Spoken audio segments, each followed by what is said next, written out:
আজকে বাতাবি লেবু খাওয়ার সময় লেবুতে থাকা বীজগুলি দেখে মাথায় এলো আমি তো এই বীজগুলি থেকে চারাও তৈরি করতে পারি।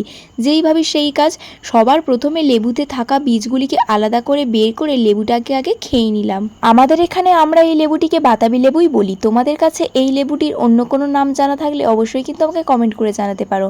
চলো এখন চারা তৈরি করা যাক। এখানে আমি একটি প্লাস্টিকের কন্টেনার নিয়েছি, সেখানে বেশ কিছু ফুটো করে নিয়েছি। এরপরে কিছু পাথরের সাহায্যে ড্রেনেজ হোলগুলিকে ভালো করে চাপা দিয়ে দিচ্ছি। এরপরে আমি কন্টেনারটি মাটি দিয়ে ভর্তি করে নেব। আর তোমরা যারা আমার চ্যানেলের ভিডিও প্রথমবার দেখছো অবশ্যই কিন্তু আমার চ্যানেলটাকে সাবস্ক্রাইব করে নিও। বীজগুলিকে মাটিতে ছড়িয়ে দিয়ে এক মুঠো গোবর সার দিয়ে বীজগুলিকে ভালো করে চাপা দিয়ে দেব।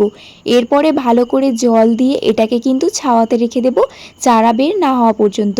আমি কিন্তু এই প্রথমবার লেবু গাছের বীজ থেকে চারা তৈরি করছি।